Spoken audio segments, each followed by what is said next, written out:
kedua, bukan berarti kemudian kita boleh datang kepada Tuhan dan minta sembarangan, tapi kita harus meminta yang benar. Masih dari Yakobus pasal yang keempat, Yakobus 4 tadi 2 ayat di bawahnya, ayat 3 dan ayat 4. Bapak Ibu perhatikan, saya bacakan. Atau kamu berdoa juga, tetapi kamu tidak menerima apa-apa, karena kamu salah berdoa. Sebab yang kamu minta itu hendak kamu habiskan untuk memuaskan hawa nafsumu. Hai kamu, orang-orang yang tidak setia. Tidakkah kamu tahu bahwa persahabatan dengan dunia adalah permusuhan dengan Allah? Jadi barang siapa hendak menjadi sahabat dunia ini, ia menjadikan dirinya musuh Allah. Hati-hati di dalam doa-doa kita. Ada orang-orang Kristen yang rajin berdoa, tapi rajin doa untuk apa? Doa supaya dia memiliki hidup yang baik, supaya dia memiliki kehidupan yang lebih nyaman, supaya dia mendapatkan berkat-berkat yang lebih banyak, yang lebih besar. Ya, hari ini banyak ajaran-ajaran yang menyatakan kalau kamu percaya kepada Tuhan, kalau kamu percaya kepada Kristus, maka kamu akan disembuhkan, kamu akan menjadi sukses, kamu akan berhasil di dalam hidupmu. Tuhan akan menyertai kamu sedemikian rupa karena kamu adalah anak-anak raja. Ini adalah ajaran-ajaran yang salah. Karena ajaran-ajaran yang seperti ini, orang-orang datang kepada Tuhan bukan untuk Tuhan. Orang-orang itu datang kepada Tuhan untuk berkat-berkat Tuhan. Orang-orang itu datang kepada Tuhan sebenarnya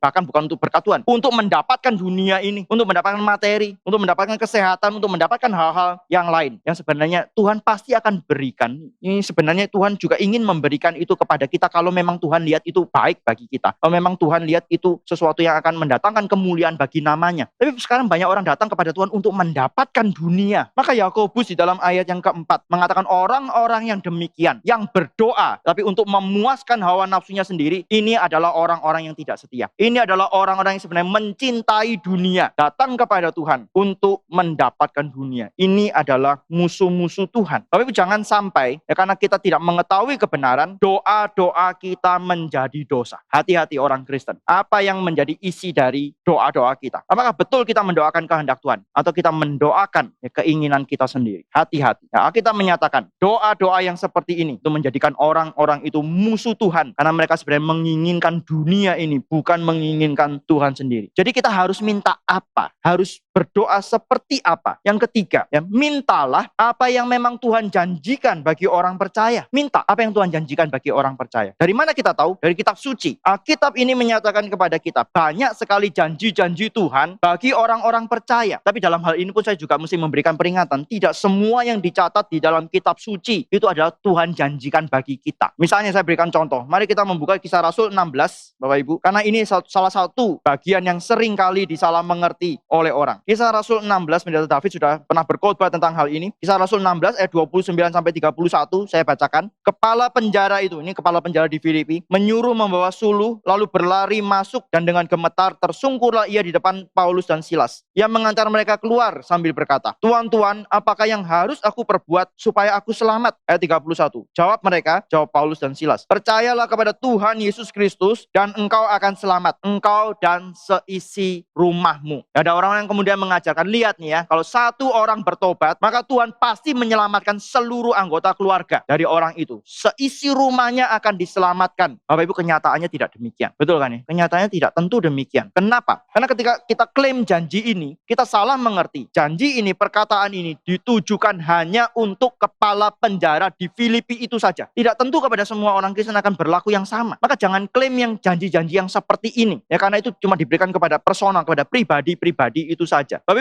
hari ini banyak orang yang mengajarkan doa Yabes. Yabes itu berdoa, minta supaya wilayahnya diperluas dan kemudian Tuhan itu memberikan kepada dia. Terus kemudian kita bilang, oh tuh lihat tuh Yabes. Maka mari kita mendoakan yang sama, minta supaya wilayah kita diperluas. Maka Tuhan juga akan memberikan kepada kita satu permintaan supaya kita ditambah kekayaan, ditambah kemakmuran, ditambah keberhasilan dan lain sebagainya. Itu tidak tentu berlaku bagi kita. Ya, kalau Tuhan memang mau berikan, Tuhan bisa berikan. Tapi ini bukan doa yang paling penting. Misalnya kepada Abraham diberikan janji tanah Kanaan. Kenapa hari ini nggak ada orang Kristen mau klaim tanah Kanaan ya? Mintanya doa Yabes begitu ya. Nggak minta janji yang Tuhan berikan kepada Abraham. Itu tanah Kanaan akan menjadi milik keturunanmu. Mari kita sama-sama berdoa supaya nanti anak-anak kita, cucu-cucu kita akan mewarisi tanah Kanaan. Nggak ada orang Kristen mengatakan hal itu sekarang. Gitu ya. Maka kita harus tahu apa yang memang Tuhan janjikan bagi pribadi, bagi orang tertentu, yaitu belum tentu bagi kita. Mungkin bukan bagi kita. Tapi apa yang Tuhan memang janjikan bagi umat, bagi orang percaya, itu yang kita harus ketahui dan itu yang kita harus minta kepada Tuhan. Beberapa contoh misalnya, 2 Timotius 2 ayat 21. Jika seorang menyucikan dirinya dari hal-hal yang jahat, ia akan menjadi perabot rumah untuk maksud yang mulia. Ia dikuduskan, dipandang layak untuk dipakai tuannya, dan disediakan untuk setiap pekerjaan yang mulia. Bapak Ibu kepengen nggak? Kepengen atau tidak dipakai oleh Tuhan? Menjadi alat Tuhan yang mulia, untuk pekerjaan-pekerjaan Tuhan yang mulia. Kepengen atau tidak? Ini masalah kita. Kita orang-orang Kristen, ya ternyata masih banyak sekali keegoisan kita. Kita cuma memikirkan hidup kita sendiri, kita cuma memikirkan kenyamanan, kebaikan hidup kita sendiri, tapi kita mungkin jarang memikirkan pekerjaan Tuhan. Kita jarang memikirkan kerajaan Allah. Kita menyatakan, di sini Paulus menyatakan kalau orang menyucikan diri, Tuhan akan pakai dia sebagai perabot rumah yang mulia, yang dipakai untuk maksud yang mulia. Kenapa kita jarang menginginkan dipakai Tuhan lebih? Kenapa kita selalu minta berkat lebih? Kenapa kita jarang minta kepada Tuhan? Tuhan pakai saya lebih, sucikan hidup saya, bersihkan saya, beri kekuatan kepada saya untuk menang atas dosa, beri kekuatan kepada saya untuk menguduskan hidup saya bagi Tuhan, mengkhususkan hidup saya bagi Tuhan. Saya mau dipakai Tuhan lebih. Berapa banyak orang Kristen yang mendoakan seperti ini? Kemudian berikutnya lagi Matius 28 ayat 18 sampai 20. Kita semua tahu tentang hal ini, tapi mari kita lihat lagi. Ini adalah amanat agung. Matius 28 ayat 18 sampai yang ke-20. Saya baca bagian yang terakhir saja, kalimat terakhir saja. Dan ketahuilah aku menyertai kamu senantiasa sampai kepada akhir zaman. Kita minta penyertaan Tuhan. Tapi pertanyaannya, kita minta penyertaan Tuhan untuk apa? Ya, seringkali kita minta penyertaan Tuhan supaya kita selamat, supaya kita tetap di dalam keadaan yang baik dan seterusnya. Tapi ayat ini sebenarnya berbicara Tuhan menjanjikan penyertaannya bagi orang-orang yang melaksanakan kehendaknya, bagi orang-orang yang pergi memberitakan Injil, bagi orang-orang yang melayani umat Tuhan, memuridkan mereka, bagi orang-orang yang mau supaya banyak orang itu datang kepada Tuhan. Tapi berapa banyak dari antara kita yang kemudian mau melakukan ini, mau melayani Tuhan, mau memberitakan Injil? Dan ketika melayani Tuhan, ketika kita memberitakan Injil, jangan khawatir, Tuhan itu pasti menyertai kita. Bapak Ibu, Pendeta Stephen Tong pernah mengatakan, saya tidak katakan ini bisa jadi rumus. Pendeta Stephen Tong pernah mengatakan, saya kalau pergi kemana-mana, mau pergi KKR, pergi kemana-mana, itu kan naik pesawat, perjalanan yang cukup panjang dan sering. Tapi Pendeta Stephen mengatakan, saya tidak berdoa sebelum jalan. Kenapa? Karena saya tahu saya sedang melakukan kehendak Tuhan, Tuhan pasti menyertai saya. Jangan dijadikan rumus ya, Bapak Ibu ya. Saya nggak mengatakan bahwa kita nggak boleh berdoa sebelum kita pergi KKR, tidak. Bukan bicara seperti itu. Tapi ini adalah satu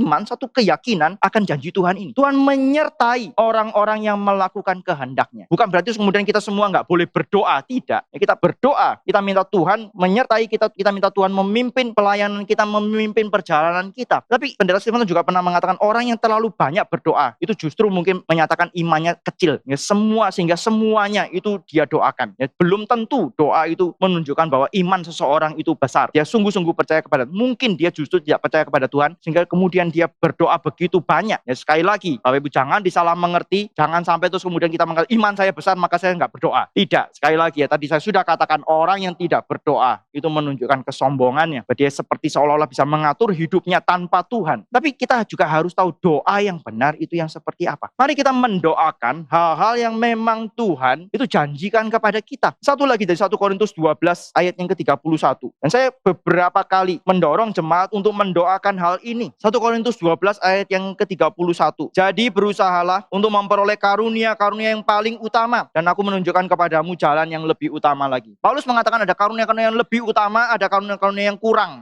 utama, ya tidak lebih diutamakan. Kalau Bapak Ibu ikut di dalam PA Jumat yang kemarin, Pendeta David membahas berkenaan dengan hal ini, membandingkan antara karunia nubuat dengan karunia berbahasa lidah. Dan bagi Paulus jelas karunia bernubuat itu lebih utama daripada karunia berbahasa lidah. Maka Bapak Ibu, kalau kita tahu bahwa Paulus ini adalah firman Tuhan yang melalui Paulus menyatakan kejar karunia-karunia yang lebih utama. Apakah kita pernah berdoa minta kepada Tuhan karunia rohani, karunia untuk kita bisa melayani Tuhan dengan lebih baik lagi? Karunia-karunia utama itu apa? Karunia-karunia yang berkaitan dengan firman Tuhan, memberitakan Injil, mengajarkan firman Tuhan. Kalau Bapak Ibu sebelum jadi anggota konseling dengan saya, konseling katekisasi dengan saya, Bapak Ibu pasti mendapatkan hal ini. Saya selalu mengatakan minta kepada Tuhan, berani minta kepada Tuhan karunia-karunia yang lebih utama ini. Jangan sampai kita menjadi anggota tubuh Kristus di sini tapi kita menjadi anggota tubuh yang tidak berguna. Karena kita tahu semua anggota tubuh kita berguna. Kalau Bapak Ibu menjadi anggota di GRI Karawaci, biarlah kita menjadi anggota tubuh yang berguna, yang dipakai oleh Tuhan. Dipakai oleh Tuhan dalam hal apa? Paulus mengatakan berani minta karunia-karunia yang lebih utama. Berani minta kepada Tuhan, berikan kepada saya karunia-karunia ini untuk mengajar, untuk memberitakan Injil, supaya saya boleh dipakai oleh Tuhan lebih lagi. Berapa banyak dari kita yang berani minta seperti ini? Berapa banyak dari kita yang menaati firman ini sebenarnya? Kita selalu minta hal-hal bagi diri kita sendiri, tapi kita jarang meminta supaya diri kita dipakai lebih banyak di dalam pekerjaan Tuhan, dipakai lebih besar di dalam kerajaan Allah. Padahal itu yang Tuhan inginkan. Yang meminta seperti ini bukan untuk kita sombong, untuk kemudian kita pamer, bukan. Tapi kita mau hidup kita yang cuma sebentar ini, yang cuma sementara ini, boleh dipakai oleh Tuhan dengan lebih besar. Boleh menjadi berkat yang lebih besar bagi banyak orang. Maka saya mendorong banyak jemaat. Mari kita sama-sama minta apa yang Tuhan suruh kita minta. Mari kita minta karunia-karunia pelayanan supaya hidup kita bisa dipakai Tuhan lebih lagi. Kalau memang Tuhan memberikan itu kepada kita, yang memberikan karunia-karunia untuk bernubuat, ini bicara berkhotbah, yang menjelaskan firman Tuhan, mengajar, maka mari kita pakai itu. Jadilah guru sekolah minggu, jadilah pembina remaja, ikutlah dilatih sebagai pengkhotbah awam misalnya, ikutlah untuk melayani sebagai tim penginjilan yang memberitakan Injil.